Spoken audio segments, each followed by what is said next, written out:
Tenemos que darnos cuenta, señores, que el tener es simplemente una traslación en el tiempo de lo que hemos concebido, lo que hemos hecho.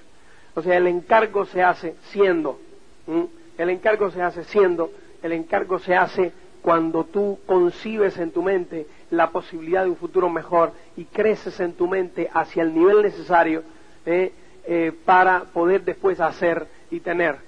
Acuérdate que, y ahí viene pues el tema de visualizar siempre los sueños que tú tengas. Tú tienes que crearte para ti una situación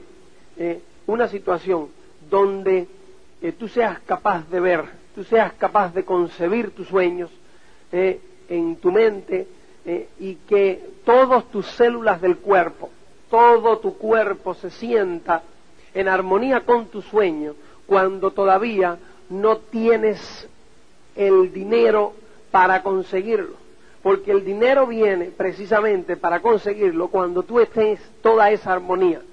Entonces es importantísimo. Ese es el proceso para tener. El proceso que hemos hecho, primero el ser, después el hacer y después tendremos. Es todo el proceso en la vida. O sea que primero tú tienes que poner todas tus células del cuerpo en armonía, de tu mente, de tu cuerpo, todo, desde aquí hasta aquí, en armonía con ese sueño que tú tienes. Y lo primero que hay que hacer es tenerlo. Lo primero que tienes que hacer es descubrirlo, ponerlo ahí y decir, bueno, vamos hacia ahí.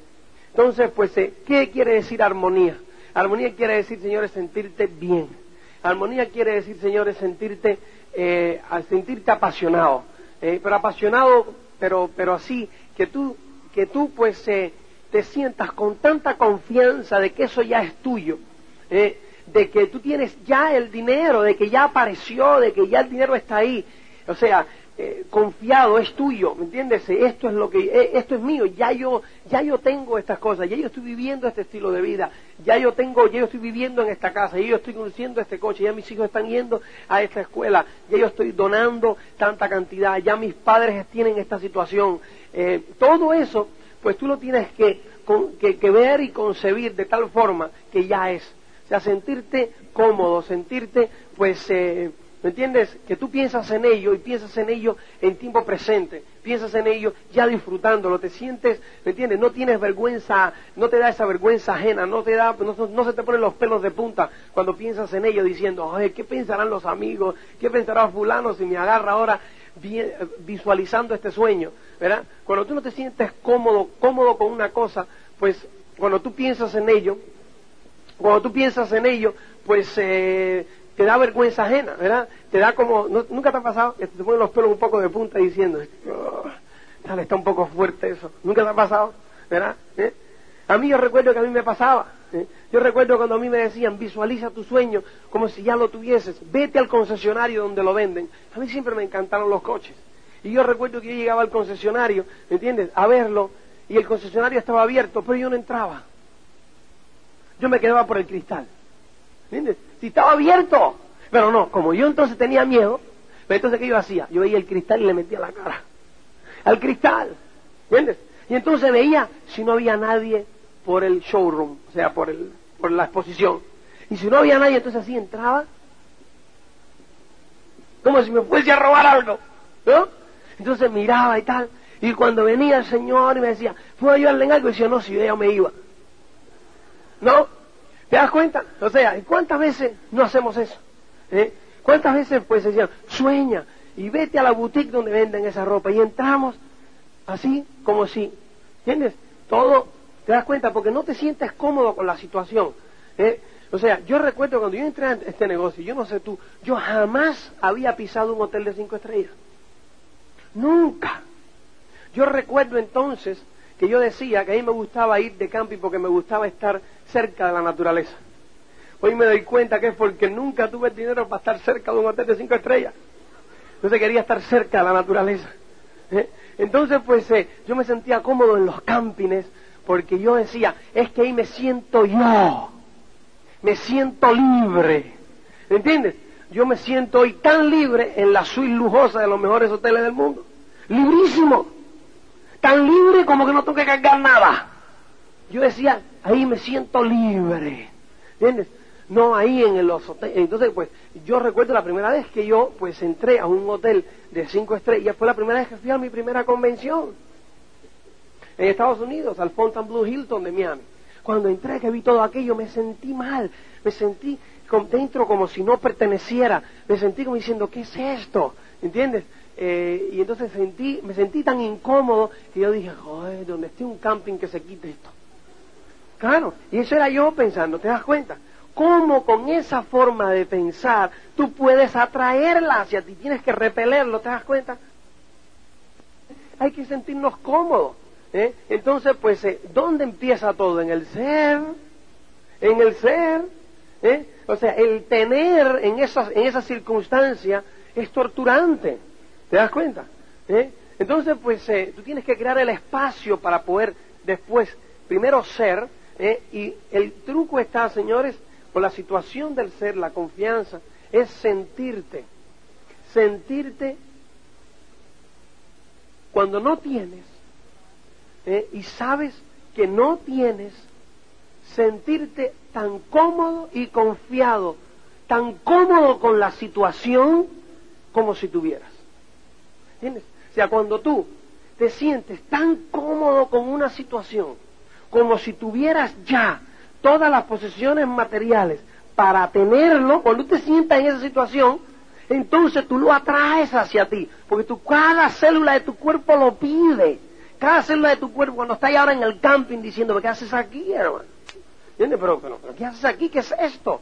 ¿Por qué? Porque tu célula ya pide ese hotel. Tu célula ya pide, o sea, yo recuerdo que yo me sentía mal cuando yo llegaba al hotel de 5 estrellas, o sea, cuando ya, la segunda o tercera vez que ya sabía cómo eran las cosas, pero no estaba acostumbrado todavía. Entonces tú llegas, y llegas a la entrada, entonces pues ya llega uno y te abre la puerta y te quita la llave del coche. Entonces tú lo miras y dices, ¿dónde vas a meter mi coche?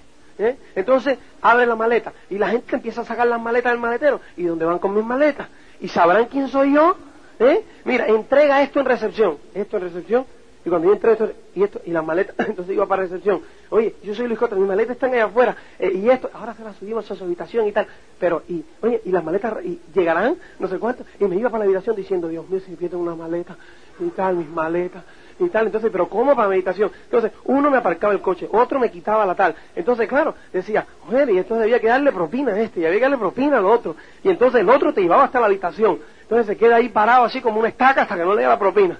Entonces después llegaba el otro con las maletas, propina otra vez. Y llegaba el otro, y cuando seguía se tenía ahí 1500 pelas en el chiste de entrar. ¿Qué es eso? Si me cuesta el doble que el camping. ¿Te das cuenta? Entonces, pues empezaba a resoplar, ¿entiendes? Me sentí incómodo, mal, ¿no? Entonces, pues, amén, de que después, claro, todo era más complicado, que no sabía cuál era agua caliente, no sabía cuál era no sé qué, no sabía y tal. Digo, ¿qué es esto? Una vez, pues, tenía termostato. Pero una vez que tenía termostato. Entonces, pues, yo nada más que encuentro una sola cosa esa en el grifo. Y claro, lo tenía el tío, parece que era uno como Romero, que se bañaba con agua fría. No, Romero no le llama agua fría, le llama agua natural. Él es muy natural. Yo lo voy a llevar un día a Polonia para que se bañe con agua natural. Para que tú veas que va a salir como un témpano de hielo. Pero bueno, entonces pues había uno que había llegado antes que claro, se bañaba con agua natural. Entonces pues, claro, yo me baño con agua antinatural. La mía tiene que estar hirviendo, ¿me entiendes? Entonces pues claro, cuando yo llego, abro, digo claro, nada más que hay un grifo y sale fría. ¿Dónde está el grifo del agua caliente? Abría el de abajo y salía por abajo. ¿Qué es esto? Tal llego y le digo, mi habitación no tiene el grifo del agua caliente. Me dice, ¿ve usted una rosquita que tiene? Digo, no he visto ninguna rosca. Ahí hay una rosquita, póngala en la temperatura deseada. Tiene termostato, digo, la madre. Incómodo, ¿te das cuenta? Incómodo. Entonces, pues, que si la tele, que si el satélite, que si el no sé cuánto. Complicado. Entonces, Pues, ¿qué ocurre? Tú te sientes tan cómodo, y cuando tú te sientes tan cómodo con esa situación, pero tan cómodo, cuando no tienes todavía, ¿me entiendes? Tan cómodo, que cada célula de tu cuerpo pide la situación. Cuando vas a uno de 3 estrellas, o de 2, o de media estrella, o a la pensión de Paca, que llegas, luego se empiezas a subir por la escalera, 4º piso sin ascensor. Entonces llega, nadie te esperó, nadie sabía que tú llegabas, nadie te abrió la puerta del coche para aparcártelo. Tuviste que dejar el coche en segunda fila, subir las maletas hasta la habitación, cerrar, bajar, aparcar tú el coche. Dice, esto no es vida, compadre. Esto no es vida. Pero entonces estás loco porque llegue la convención, ¿entiendes? Para ir al de 5 estrellas. Yo recuerdo en Estados Unidos, yo llegaba, ya yo la esperaba ya. Decía, joder, la convención para ir. Ya llegaba, y cuando llegaba al hotel hacía, Luis, tiene que respirar cada instante. 5 estrellas aquí. Y te abrían la puerta. Y cuando yo llegaba ahí, me paraba al lado de la puerta y me la abrían. ¿Entiendes? Y entonces llegaba con el portatraje. Yo le siempre decía, me deja la maleta ahí. No. Ya cuando yo llegué a la situación de confianza, la situación de aceptación de mi ser, entonces pues ya decía, le abro la maleta, por favor. Le cuelga el portatraje, por favor. ¿Entiendes? Sí, cómo no, por favor, me pone matar. Y le explico el televisor cómo funciona, por favor. Tal, me dé un tour por la habitación, que me dé un tour, claro. ¿O no? Como está mandado. Te sientes cómodo. Yo he nacido para esto. ¿Te das cuenta? Entonces llegas al spa, abajo, y llegas y entonces te sientes cómodo con el que... antes, pues yo llegaba a la piscina nada más. ¿Entiendes? Yo tenía miedo, pues, meterme en la sauna, terminaba y decía, le damos un masaje. Decía, ¿qué masaje de qué? No, masaje. ¿Entiendes? Diciendo esta gente, no, ahora ya más abajo, tiene servicio de, sí, tenemos masaje y tal. ¿Para qué hora tiene? Para tal, sí, cómo no, tal. Y entonces, pues, llegas, te das tu bañito, tu gimnasia, terminaste tu gimnasia, estás en la jacuzzi, y después te vas al masaje, te pones nuevo, lo esperas, tal. Cuando tú te sientes con esa situación tan cómodo que cada célula de tu cuerpo añora estar en esa situación, ¿me entiendes? Entonces ocurrirá en tu vida.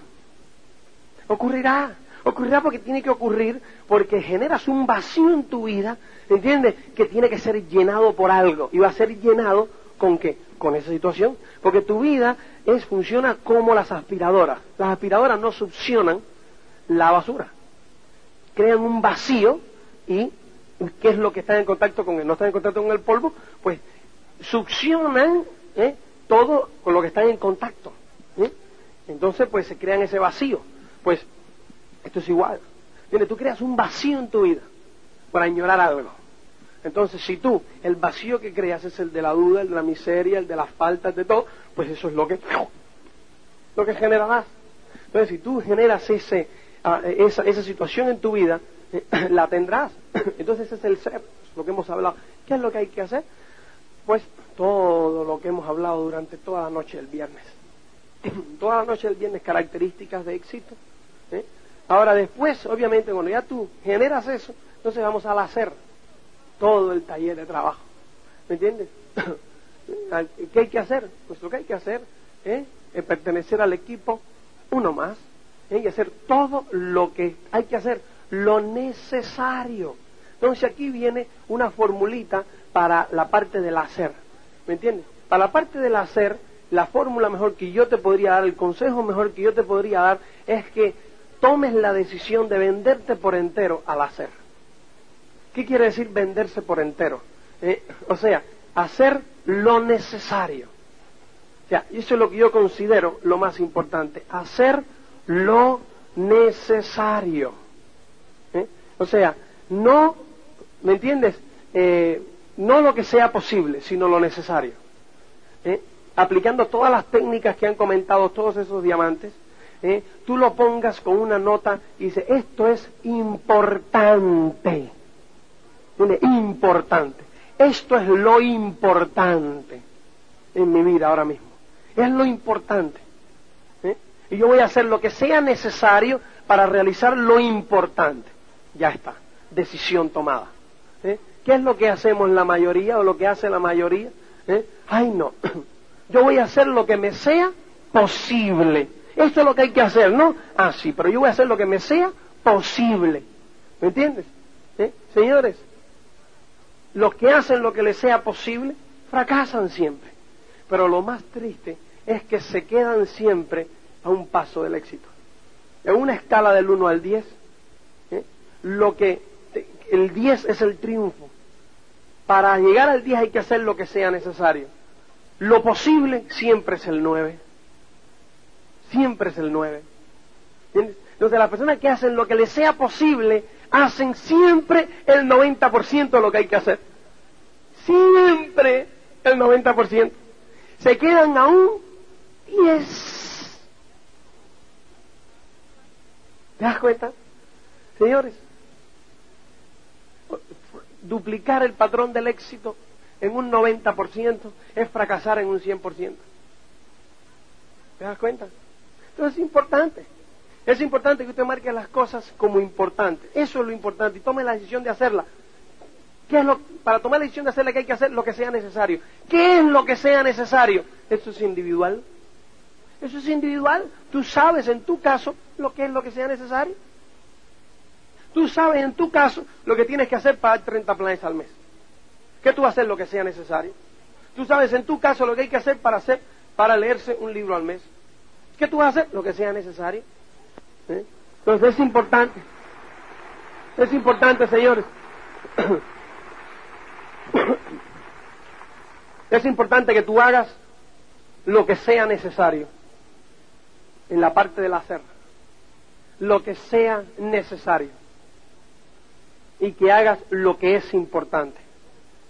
Y si tú haces lo que sea necesario y hagas lo que es importante, lo importante eventualmente va a ocuparse de lo urgente.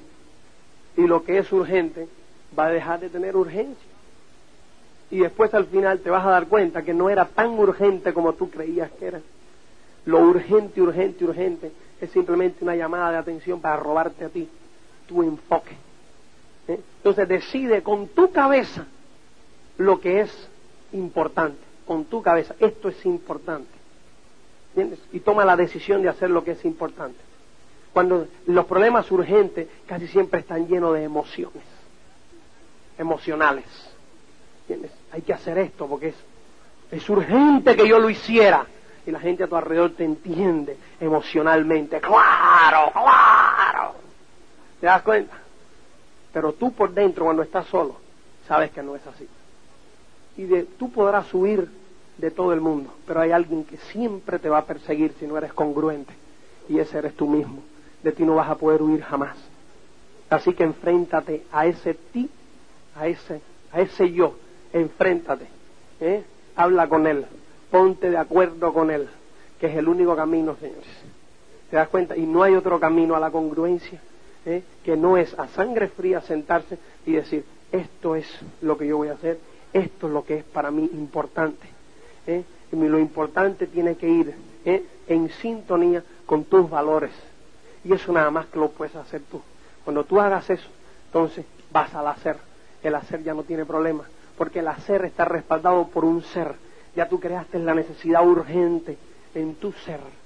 ¿Entiendes? Creaste la necesidad urgente. Eso tiene que ser, porque tu cuerpo lo pide, porque todas tus células lo piden. Entonces, pues ya vas al hacer, porque marcaste lo importante, porque vas a hacer lo que sea necesario, que está en congruencia con tus valores. Y entonces, ¿qué queda, señores? El tener. Y para el tener, ya no hay que hacer nada. Ahí no hay que hacer nada.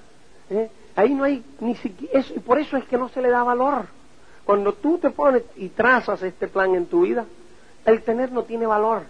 El tener no tiene valor, porque además cuando tú lo tienes y llega a tu vida, es una cosa como, bueno, yo siempre esperé. Pues entonces hablábamos de el hacer, el hacer y el tener, y en toda esa relación, señores, es importante que tú te des cuenta que el tener no tiene importancia. Pero cuando tú no entiendes, y las personas que no entienden esa relación, es al tener donde le dan la importancia. Entonces no los entienden. Porque entonces lo que nos dicen es, tú nada más que estás preocupado por las cosas materiales. Digo, si eso es lo que menos me preocupa. Si eso va a venir aunque yo no quiera. ¿Te das cuenta? Eso va a venir, eso está ahí. Y cuando llega, o sea, tú entiendes una cosa, cuando llega, es tan sabido que va a llegar, que es la materialización de algo que ya era tuyo para empezar. Ya era tuyo. Y yo te voy a decir algo, nunca es tan maravilloso en realidad. Esa es la única decepción que yo me he llevado. Nunca es tan maravilloso en realidad que cuando tú lo pensaste. Ay, siempre tiene un errorcito. Siempre tú le pondrías esto en otro lado. ¡Qué bárbaro! Porque claro, cuando tú lo diseñaste, o sea, todo era perfecto. Y de repente, pues, hay algo que, no es. ¿Me entiendes? Es tremendo, señores. Y ese es todo eso es el gran principio de éxito, que es el ser primero, después el tener, y después el hacer, y después el tener. Entonces, yo te voy a hablar un poco, también te quiero hablar de la perseverancia. La perseverancia, señores, es uno de los ingredientes elementales que tenemos que tener en este negocio. Perseverar, ¿entiendes? Y para perseverar es saber lo que tenemos en las manos. ¿Qué tenemos en las manos con este negocio? ¿Me entiendes? Porque muchas veces nos decepcionamos. Y yo creo que eso nos ha pasado a todos. O sea, todos hemos tenido, pues, más o menos, alguna que otra decepción. Cuando hemos trabajado, pues, se te cae una pata aquí, se te cae otra pata allá, ¿entiendes? Las cosas, pues, no van como tú realmente, pues, las quisieras que fueran. Pero eso no es una exclusiva tuya, eso nos ha sucedido a todos. Y creo que nos sucederá siempre, ¿me entiendes? Yo, pues, cuando hablo, que los otros días me hicieron una pregunta muy seria. Me dijeron, Luis, tú hablas de todas las bondades del negocio, pero en los últimos 8 años, ¿cuál es la dificultad más grande con la que tú te has topado? Que podemos hacerla genérica. O sea, una dificultad que tú te has topado, que tú has visto que otros se han topado, que podemos hacerla genérica para decirle a una persona, mira, esto es lo que tú te vas a encontrar de bueno, pero cuidado con el perro. ¿Me entiendes? Con aquello de guerra avisada no mata soldados. Entonces, pues yo me puse a pensar y le digo, yo no sé, pero de estas cosas de cuando tú le das la orden ya a los enanos, porque me interesó, digo, hombre, si nosotros pudiésemos sacar eso y decirle eso a la persona, ¿me entiendes? ¿Qué es lo que tú te vas a encontrar? Pues sería bueno. Entonces le dimos la orden a los enanos y como no sé qué tiempo después apareció un día en el ordenador, tin, tin, tin, la respuesta. Y si yo te la puedo resumir, si tenía que ser corta, escueta, ¿entiendes? Y que todo el mundo la entendiera. Y era, señores, el triunfo en el negocio es directamente proporcional a tu capacidad o tu habilidad de encajar los noes. Y eso tiene que ver con la perseverancia.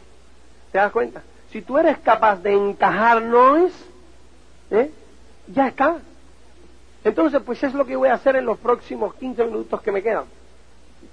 Es ayudarte a encajar los noes, situándote en esos noes, para que no te lo tomes de forma personal.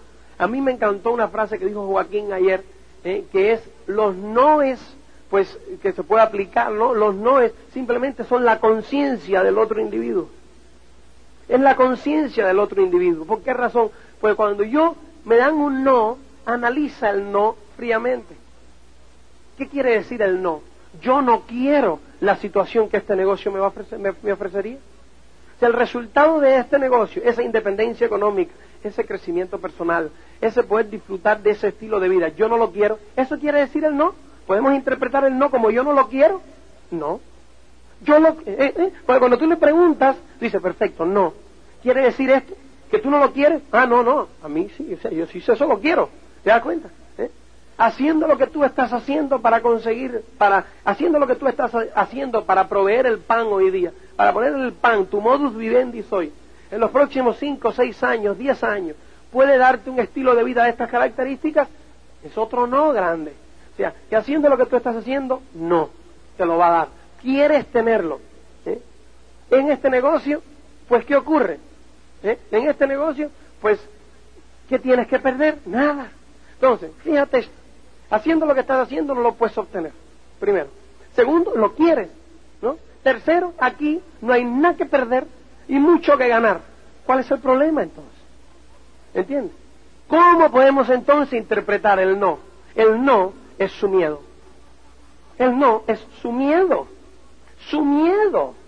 Esa persona tiene miedo. Y al tener miedo proyecta en un no que cuando tú le preguntas por qué no, no te sabe responder. No. Perfecto. Vamos a empezar ahora mismo. No, tengo que pensarlo. ¿Pensar qué? ¿Qué parte? Yo quiero ayudarte a pensar. Quiero ayudarte a entender, a resolverte esas dudas. Dime, vamos, ¿por qué no? ¿Por qué tienes que pensarlo? ¿Qué tienes que pensarlo? Dime. Vamos a empezar por algún lugar. Tú llegas a tu casa ahora. Supone tú que ya has llegado a tu casa. Estás sentado y vas a reflexionar. ¿Por dónde empiezas? Dime que te ayudo. ¿Cuál es la reflexión que estás haciendo ahora? ¿Qué tienes que pensar? Pensar es volver a evocar, ¿no es cierto? Y decir, lo que me hablaron aquí y allá y tal y cual. ¿No? Dime. ¿Qué tienes que pensar? ¿Por dónde empiezas a pensar? No sé. ¿Te das cuenta? No sé. No he encontrado a alguien que me diga, no, sí, mire, yo tengo que bascular este detalle y tirarlo contra este. ¿Entiendes? Con decisión. No saben qué tienen que pensar. Pero saben que tienen que pensar. Que no, y tal, su propio miedo. ¿Te das cuenta? Ese es el no. El no es temporal, es su miedo. Ahora, en realidad, ¿miedo a qué tiene? ¿Entiendes? ¿Cuál es el miedo? ¿Miedo a qué? Señores, miedo al cambio. Por eso les decía al principio de la charla, estamos en un momento, no me gusta decir histórico, pero trascendental. Pero estamos en un momento trascendental de la historia. Es un momentito bueno, ¿no? Sin ser histórico, estamos en un momento trascendental de la historia. ¿Te das cuenta cómo los enanos trabajan? Estamos en un momento trascendental de la historia, estamos en el medio, estamos en la confluencia de dos olas, de dos eras, donde estamos en el cambio de una forma de hacer, pero estamos en el cambio de una forma de pensar. ¿Te das cuenta? Entonces ese cambio nos tiene desajustados. Y por eso dicen que tienen que pensar. ¿Por qué tienen que pensar? Porque no les ajusta, no saben que tienen que pensar, pero la realidad es que no les ajusta en su subconsciente, no les ajusta esto. Hay algo raro, ¿entiendes? ¿Qué hay raro? Nada, simplemente que estamos cambiando de una forma de hacer y estamos explicándole la nueva forma de hacer, la forma de hacer que nos va a llevar de aquí, de donde estamos ahora, hacia el futuro. Y ellos vienen de una forma de hacer, de la misma que venimos nosotros, ¿me entiendes? Antes de aceptarlo, de una forma de hacer del pasado, la que nos llevó del pasado al presente. Entonces estamos ahora mismo enterrando la forma de hacer que nos trajo del pasado al presente y dando a luz la forma de hacer que nos está llevando del presente al futuro. Pero nos encontramos todavía con la muerte de uno y el nacimiento del otro. Estamos en dos festejos, estamos en un funeral y en un nacimiento a la vez. ¿Te das cuenta? Y eso, figúrate tú que tú estés en esta sala de aquí, en un funeral, y después de repente vengas para esta sala de aquí y estés en un nacimiento. Aquí la gente se está riendo, aquí la gente está... Pero entonces llegas aquí, que aquí la gente está llorando, y aquí la gente se está riendo, y vienes aquí y la gente se está llorando. Y tú estás en el medio después cuando vas al baño diciendo, ¿y cómo me siento yo? Me río, ando, digo, Dios, esto no cuadra, esto no concuerda, mi familia, mi tal. ¿Te das cuenta? Y ahí es donde estamos. Ese es el no. Ese es el no. Pero señores, estamos metidos en eso, y ya ustedes me han oído alguno hablar de eso. Si nos vamos en la historia, y en la historia vamos a buscar otro momento en la historia donde pasó esto, que fue el cambio de la era agrícola a la era industrial. En otro momento en la historia donde esto también sucedió, donde a alguien le tocó vivir también ese trascendental momento, lindo momento, trascendental, ¿entiendes? De gran trascendencia. Entonces, por eso yo digo que somos privilegiados, todos nosotros somos privilegiados, que nos ha tocado vivir este momento. Un momento de una trascendencia enorme en el mundo. El cambio de dos eras, una muerte y un nacimiento. ¿Cuántos le ha tocado vivir ese momento en la historia? Han habido nada más que 3 momentos de estos, señores. Cuando apareció la era agrícola, cuando apareció la era industrial y cuando ahora aparece la era postindustrial, no ha habido más. O sea que han habido nada más, señores, muy pocas generaciones que le ha tocado vivir nuestro momento. Ese momento que tú llamas de incertidumbre, ese momento que llamamos de crisis, es un momento trascendental, es un momento precioso que nos ha tocado vivir. Entonces, acéptalo así. Entonces, ese no es el mismo no que dijeron los agricultores en la era agrícola cuando se encontraban en sus casas, cuando la agricultura ya dejó de ser competitiva, cuando la agricultura ya estaba industrializándose, cuando no hacía tan falta tanta mano de obra en el campo. Y entonces, ¿qué ocurrió, señores? La historia llamaba un éxodo hacia la ciudad. Pero ¿tú crees que ellos iban deseosos o tenían la misma incertidumbre que ahora tienen las personas que dicen que no, cuando la historia vuelve a tocar la puerta y le dice, vamos hacia la otra era? Tenían el mismo miedo que hoy tienen, ¿no es cierto? Estaban sentados aquí porque había un cambio en la forma de hacer, un cambio en la forma de pensar. Exigía, ¿me entiendes?, una adaptación inmensa. Y muchos estaban sin trabajo, muchos estaban viendo a sus hijos pasando penuria, como están hoy, y tenían miedos. Y estaban sentados ahí, no, yo a la ciudad no me voy, no, ¿me entiendes? Eso es una cosa muy rara, eso es una cosa tremenda, no. Y ahí estaban, ¿cierto? Ahora, ¿qué hacen? No se quedan en sus casas diciendo, no. ¿Qué hacen? Se manifiestan, ¿entiendes? Ahora se manifiestan porque se han unido en sindicatos, ¿entiendes? Y entonces se manifiestan. Y no estoy en contra, no estoy analizando el hecho de la manifestación, ¿entiendes? A mí me parece sensacional que se manifiesten, que se unan, que tal, parece sensacional. O sea, no vamos a analizar eso, pero es el hecho simplemente. ¿Y ahora qué hacen? Los mineros por el medio de la calle Estauría, ¿no?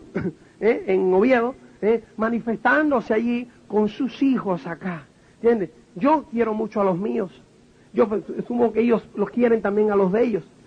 Son personas cuyos padres trabajaron en la mina, ellos trabajan en la mina y quieren heredarle a sus hijos, ¿sabes qué? La mina. ¿Te das cuenta? Inconcebible, pero es el mismo miedo que tenía entonces el agricultor aquí, diciendo no.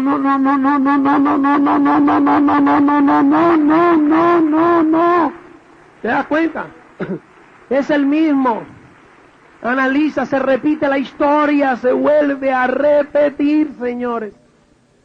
Es el mismo no, es la misma situación. ¿Te das cuenta? Entonces tú imagínate cuando ya al final se va a la ciudad. Tú imagínate entonces que llega a la ciudad y se encuentra con que le dicen, hey, a las 8 de la mañana tienes que estar aquí, 8 de la mañana, a trabajar en una fábrica, una cadena de montaje. Un tal se encuentra y dice, ¿8 de las qué? Si él no conocía el reloj, ¿cómo 8 de la mañana? ¿Te das cuenta? ¿8 de las qué? ¿Entiendes? Que sí, compadre, que tú cuando metes el tornillo el otro tiene que ponerle la rosca y todo el mundo tiene que empezar a la vez. Conceptos nuevos. Se crea, tú te imaginas enseñarle a todas esas personas, enseñarles esa situación, enseñarles esa nueva forma de hacer. ¿Tú te das cuenta? Y eso es con lo que nos encontramos hoy. Esos son los nos, esos son esos miedos, señores. ¿Te das cuenta? Esos son esos miedos que nos encontramos. Tienes que saberlos interpretar. Es el cambio a la forma de hacer. el cambio a la nueva forma de pensar. ¿Qué ocurre, señores? Nosotros somos un producto ¿de qué? Somos un producto de la sociedad industrial. Quiere decir que a nosotros nos han preparado desde niños nuestro sistema de educación a responder, nos han preparado para ser útil a la era industrial, para ser dignos soldados de la era industrial. Para eso nos han preparado. ¿Sí? Y de repente hay un nuevo sistema, hay una nueva historia, incomprensiones. ¿Sí? Fíjate, yo les leía los directos ayer algo que a mí pues me llamó poderosamente la atención, y es el programa de educación. Porque el programa de educación que hoy conocemos es un programa, o sea, cuando surge la educación general básica. ¿Entiendes? La educación general, eso es lo que prepara, el inicio, lo que nos prepara a nosotros para trabajar después en la era industrial. El sistema general básico fue concebido para preparar los nuevos cuadros de la era industrial. Entonces, fíjate esta situación. Dice, porque a mí me fascinó cuando yo pues tuve la oportunidad de leer esto. Dice, el programa encubierto se llama. Te dice, cuando hubo el gran éxodo, para ponerte en antecedentes, el gran éxodo del campo a la ciudad. Entonces, pues, ¿qué ocurrió? Te dice, al desplazarse toda esa masa del campo a la ciudad, dice acá, al desplazarse el trabajo de los campos y el hogar, era necesario preparar a los niños para la vida de la fábrica. Los primeros propietarios de minas, talleres y factorías de la Inglaterra en proceso de industrialización descubrieron, como escribió un individuo aquí, Andrew no sé quién, en 1835, y esto, dice, es casi imposible transformar a las personas que han rebasado la edad de la pubertad, ya procedan de ocupaciones rurales o artesanales, en buenos obreros de fábrica. Imposible cambiarlos y adaptarlos a ser buenos obreros de fábrica, ¿no? Dice, si se lograba encajar previamente a los jóvenes en el sistema industrial, ello facilitaría en gran medida la resolución posterior de los problemas de disciplina industrial. El resultado fue otra estructura central de todas las sociedades de la segunda ola, la educación general. O sea que la educación general surge, señores, como una necesidad para enseñar a los niños que nacen y adaptarlos ¿a qué? Al trabajo en la fábrica. Fíjate lo que te dice. Construida sobre el modelo de la fábrica, la educación general enseñaba los fundamentos de la lectura, la escritura y la aritmética, un poco de historia y otras materias. Esto era el programa descubierto. Pero bajo él existía un programa encubierto o invisible que era mucho más elemental. Se componía y sigue componiéndose en la mayor parte de las naciones industrializadas en 3 clases. Una de puntualidad, otra de obediencia y otra de trabajo mecánico y repetitivo. El trabajo de la fábrica exigía obreros que llegasen a la hora, especialmente peones de cadenas de producción. Exigía trabajadores que aceptasen sin discusión órdenes emanadas de la jerarquía directiva. Y exigía hombres y mujeres preparados para trabajar como esclavos en máquinas o en oficinas, realizando operaciones brutalmente repetitivas. ¿Te das cuenta? Ese es, señores, el programa el programa de educación. ¿Qué es lo que están tratando? ¿Te das cuenta? Es adaptando a la nueva generación. Es adaptando, gracias Pepe, y adaptando a la nueva generación. Eso es lo que están haciendo. Entonces, pues, ¿qué ocurre? Una parte de la gran inadaptabilidad que hay ahora mismo es que están adaptando y educando a una nueva generación para hacer cuadros de una sociedad que está muriendo. ¿Te das cuenta? Entonces, ¿qué ocurre? Que hay que ver ahora las pautas de esta nueva sociedad, que son diferentes completamente de las pautas de la sociedad que está muriendo, para entonces generar un programa de educación general que prepare a los niños para la sociedad postindustrial. Todo eso lleva tiempo y esa es la transición que estamos viviendo. Por eso nosotros, señores, como padres, tenemos ahora una tarea, pero sumamente interesante, bonita, sensacional. A nuestros hijos le están enseñando algo en la escuela. Lo que nosotros tenemos que saber, que es sensacional, que aprendan la matemática, la física, la química, la geografía, la educación. Toda esa educación es importante. Pero tenemos que darnos cuenta de que el programa encubierto de la era industrial no vale para la era industrial, porque ellos se van a desarrollar en la era postindustrial.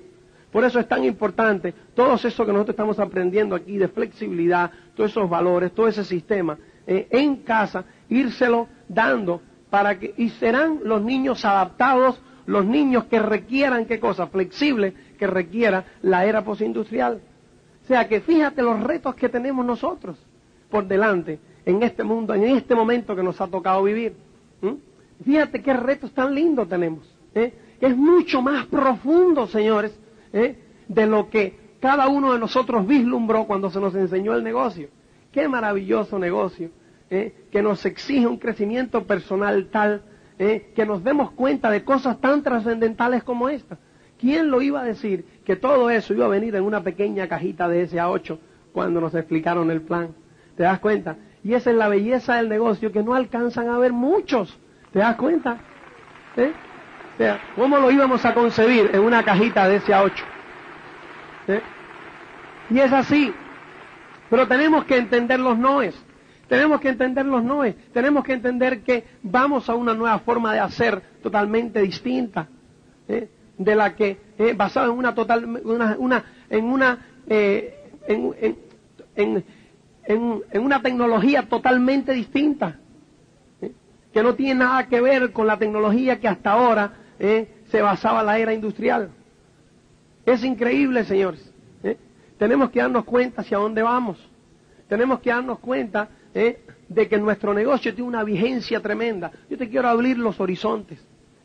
Yo te quiero abrir los horizontes, señores, para que tú entiendas algo. O sea, yo quiero que tú entiendas los noes, cómo encajarlos, cómo encajar esos noes. Que simplemente es su miedo a ese cambio. Pero yo quiero un poco que tú entiendas un poco el ambiente donde nosotros nos estamos moviendo, el mercado donde nosotros nos estamos moviendo. ¿Me entiendes? Señores, el no también, obviamente, debido a que proyecta miedo, viene con escepticismo. Y entonces los otros días me dice una persona, es que hay mucho escepticismo en el mercado. Digo, qué bueno. Me dice, ¿cómo que qué bueno? Claro que es bueno el escepticismo.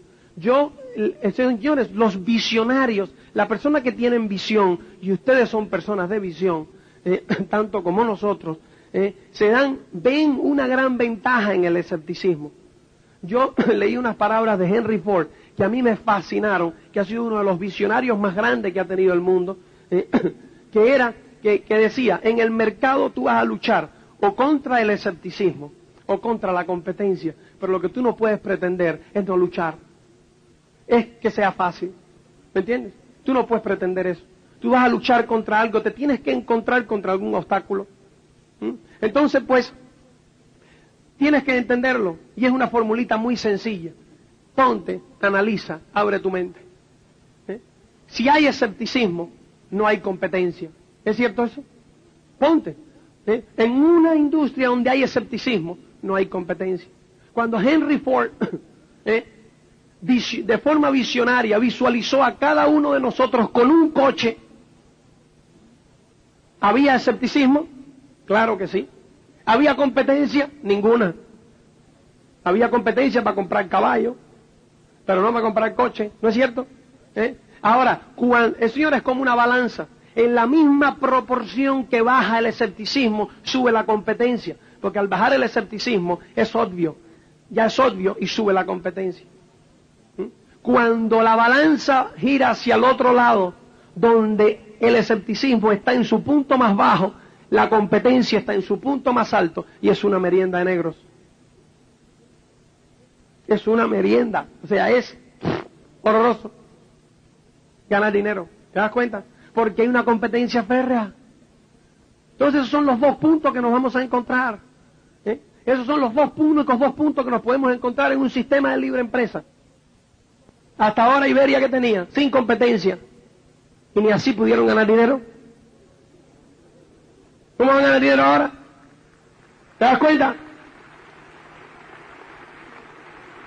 ¿Cuál es el resultado? altos precios, poco servicio, entras en el avión, y poco menos que te decían, allá está su asiento, vaya.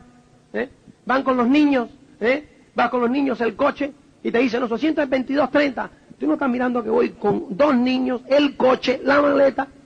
¿Tú crees que te agarraban un bolso? No, hombre, no. ¿Por qué? Es un monopolio. Vete en American Airlines. Entra por la puerta. ¿Por qué? Porque si no es American es Delta, y si no tú, y si no Continental, y si no la otra es de la moto. ¿Te das cuenta? Yo me recuerdo que hace 2 años estábamos volando, hace 2 años, año y medio, no me acuerdo, cuando empezaron a decir, y gracias por escoger Iberia. A mí me parecía eso una gran falta de respeto. Un Madrid-Santiago, gracias por escoger Iberia. ¿Y en qué vas a ir? Gracias por escoger Iberia. Bueno, si gracias por escoger porque tengo otra alternativa. Y dice ella, nos estamos preparando para cuando entre la competencia. Preparando, yo creo que no van a llegar, no va a haber necesidad que se preparen. ¿Te das cuenta? Estamos preparando, que falta de respeto. Entonces tenemos que entender el mercado. Tenemos que ver el mercado y entenderlo. ¿Correcto? Entonces, pues, ¿qué ocurre, señores? Y ahí es donde yo quiero que tú te sitúes.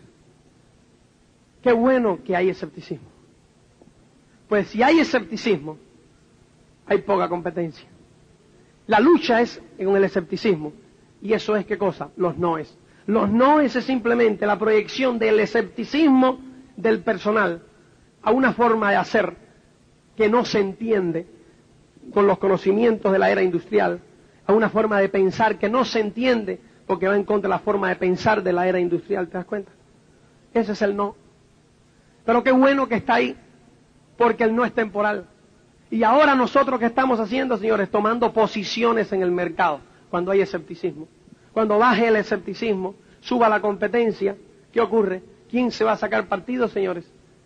Los que estén posicionados en el mercado. ¿Quién sacó partido de la industria automovilística? ¿Quién fue el que más partido sacó de la época dorada de la industria automovilística? Henry Ford.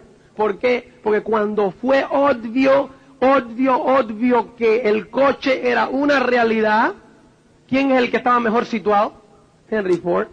Cuando era obvio que la cadena de montaje era una realidad y que cada una de las personas iba a tener un coche, ¿quién es el único que tenía la cadena de montaje ya preparada? Henry Ford. ¿Me entiendes? Llevaba la ventaja sobre los demás. Después cometió fallos en sus negocios y la competencia le tomó la delantera, pero no fue por visionario, fue después porque el ego se le subió y no supo delegar en su momento, si tú te lees la historia de Ford. ¿Entiendes? Entonces, ese es el tema, señores. Ahora, ¿qué ocurre? Ábrete un concesionario de coche. Ábretelo. ¿Tú crees que puedes ganar? ¿Tú te puedes hacer millonario ahora con un concesionario de coche? ¿Te das cuenta? Así de sencillo. Entonces, pues, ¿qué ocurre, señores? Lo tenemos, por ejemplo, en el vídeo, en la industria del vídeo. ¿Tú te acuerdas el momento en que surgió el vídeo? Hay personas que dijeron, este es el futuro, apostamos, cada persona va a tener un vídeo en casa. No, si esto es de lujo, hermano, ¿qué va? Cada persona va a tener un vídeo. Y hubo personas que empezó a poner videoclubs en lugares estratégicos. Cuando fue obvio que todas las personas iban a tener un vídeo, ¿quién se llevó el gato al agua? El visionario, que preparó el terreno cuando había un gran escepticismo. Después todo el mundo se apresuró, pero ya había un vídeo en cada esquina de aquellas personas que tuvieron la visión. Y habían más de uno que tenían 15 y 20 en cada ciudad. Y esos se hicieron multimillonarios. Cuando llegó la voz y llegó el Voz Populi y todo el mundo se dio cuenta que llegó todo el mundo, ¡pah! Ya entonces, ¿qué ocurre? Abre un videoclub hoy. ¿Tú crees que te puedes hacer rico con un videoclub hoy? ¿Te das cuenta? Estamos en ello. Entonces, ¿qué estamos haciendo nosotros ahora, señores? Tomando posiciones. ¿Tomando posiciones de qué, señores? De lo que va a venir. ¿Y qué va a venir, señores? Dentro de 15 o 20 años, todos compraremos desde nuestras casas. Todos. Dentro de 15 o 20 años, veremos a una persona por la calle con unas bolsas que viene a hacer la compra, y pasarán, pues, nuestros hijos, dentro de 30, nuestros hijos y tal, y mirarán y dirán, ¿y ese qué hace yendo a comprar? Será por prescripción facultativa porque quiere hacer gimnasia o algo, ¿no? Pero es una locura. ¿Cómo tú vas a ir a hacer gimnasia, señores? ¿Cómo tú vas, a ir a hacer la compra, con una bolsa, con una historia, Si tú tienes un ordenador personal que todos y cada uno de nosotros vamos a tener, que va a ser uno por persona, vas a estar unido por un sistema de telefónica, de teléfonos de estos, tanto alambres como sin alambres, celulares, no sé cuánto, increíble, con una telefonía por vídeo, y tú te vas a poner en contacto con el mayorista, y lo vas a ver por vídeo y vas a hablar con él, y te va a llevar y tú le vas a decir, no, esos tomates no, el otro, porque lo vas a estar viendo por una pantalla. ¿Te das cuenta? Vas a estar sentado en tu cuarto de estar y vas a estar mirando el almacén que él tiene. Y vas a decir, ese tomate no es el otro, dame este otro racimo de plátano, este no, este tal, no sé qué, y tal. Ponme esto y esto y esto y esto, y media hora después los tienes en tu casa. ¿Tú vas a ir a hacer la compra? ¿Estamos? Es la nueva tecnología, señores. Eso lo vamos a tener. ¿Quién se va a llevar el gato al agua, señores? El que hoy lo vea. El que hoy lo vea. ¿Te das cuenta? Dentro de 5, dentro de 10 años, Amway será un hecho unificado en toda Europa. Se ve venir. Han unificado el plan de marketing. Han unificado el plan de marketing. Se va a ver la tendencia de unir todos los mercados europeos. Dentro de 10, 15, 20 años, seremos un mercado unificado de Amway en Europa de 500 o 600 millones de personas. ¿Te das cuenta? En ese momento, pues tú llegarás y marcarás un número en un hotel de Ámsterdam, y pues te comunicará con un lugar, con una computadora, porque tendrás la computadora ahí en el cuarto del hotel, marcarás el número, te comunicarás, y al otro día vas a recibir los productos que tú pidas en tu hotel. ¿Te das cuenta? Te amo y vas a cargarse a tu número tranquilamente, y eso va a pasar en toda Europa. ¿Quién se va a llevar el gato al agua entonces, señores? ¿Quién? Quien tenga el network ya. ¿Quién se va a llevar el gato al agua cuando Amway tenga los 20, 25, 30 mil productos con un catálogo inmenso? ¿Quién se va a llevar el gato al agua entonces, señores? Quien tenga la red hecha. Quien haya podido ver eso a través del escepticismo de los noes de hoy. ¿Te das cuenta? Entonces, cuando alguien te diga no, sonríe.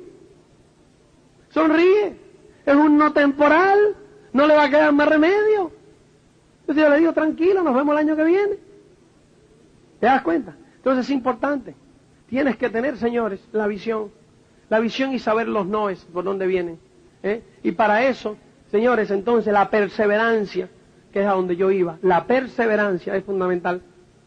Para perseverar. ¿Entiendes? Tienes que perseverar. Entonces tenemos, señores, estamos en un negocio fuera de serie. Fuera de serie. Un negocio genial. Tú lo puedes hacer. Hoy día, pues cada vez tiene más vigencia. Tenemos todo. Cada vez el mercado nos da la razón más.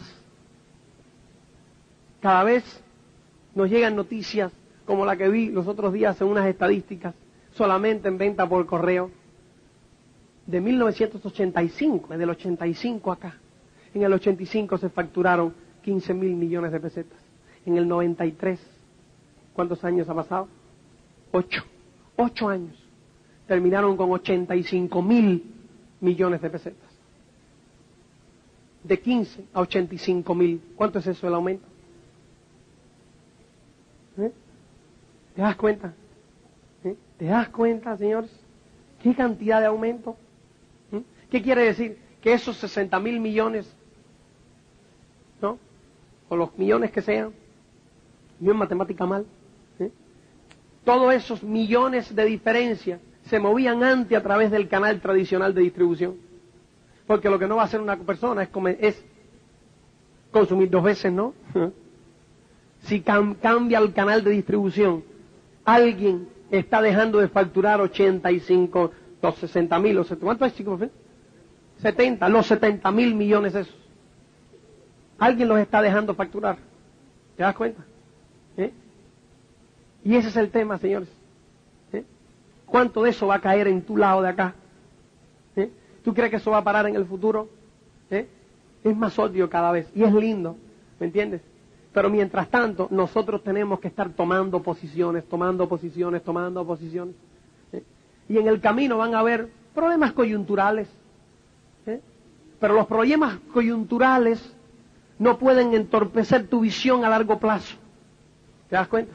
Hay problemas coyunturales, sube un poquitico más y baja un porcentajito, sube después más y tal, pero son problemas coyunturales dentro de un crecimiento a largo plazo inmenso. A mí me encanta la proyección de por ejemplo, yo he analizado el mercado inmobiliario y es algo sensacional. El mercado inmobiliario, de acuerdo a los especuladores, sube y baja constantemente. Tiene subidas y bajadas, subidas y bajadas. ¿No es cierto? Todas las subidas y bajadas son a corto plazo. A largo plazo, si tú tomas cualquier periodo de 10 años del mercado inmobiliario, pues siempre sube una media de un 10%, en la década. Siempre. Quiere decir, hubo años en que subió el 100, después se quedó estancado 5 años, después bajó un 10, después subió, pero un 10% al año en 10 años, no un 10% en la década entera, sino un 10% al año. Quiere decir que lo que costó hoy 100 costará 17, ¿no? 17, 70, no sé. 70% más. Un 70% más a los 10 años.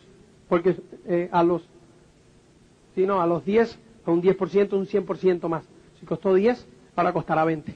Oh, qué matemática más. Yo era chofer de un camión, ¿te das cuenta? Entonces, pues, lo que costó 10 años después va a costar 20. Pero en el intermedio subió un 50, después bajó un 25, después bajó un no sé dónde, y después, esos son las subidas y bajadas coyunturales. A largo plazo es una inversión segura. ¿Quiénes son los que pierden? Los especuladores, que se pueden encontrar con una coyuntura. ¡Pac! ¡Oh, ya! Se me quedó el dinero clavado. ¿Me entiendes? Los que iban a ganar dinero rápido, los que iban a ganar dinero de la especulación, los que no producen, los que van mirando nada más que y sacar dinero aquí, ¿me entiendes? Pero no crean riqueza. ¿Te das cuenta? El especulador, ese es el que se queda clavado, se queda hipotecado. ¡Buah! Y conozco gente que en el mercado inmobiliario, en el boom de los últimos años, han ganado y ganado y ganado y ganado, y lo que ganan lo vuelven a poner y lo vuelven a poner, y le entra esa cosita por dentro, es decir, ahora y la próxima operación, y después se quedaron enganchados en 40, 50, 100 kilos, y después yo he hablado con ella y me han dicho, es que me quedé enganchado en la última, ya me iba a salir. No es cierto. Se quedó enganchado en la última porque no pudo, pero siempre hay una última. ¿Entiendes? Siempre hay una última. Y eso es lo que sucede. ¿Te das cuenta? En nuestro negocio, a largo plazo, es sensacional. ¿Entiendes? Nunca vas a perder si perseveras. Si sabes aguantar las coyunturas. Y ves las coyunturas como cosas normales. Ponte tus metas, sueña en grande, ten fe, visualiza tu sueño.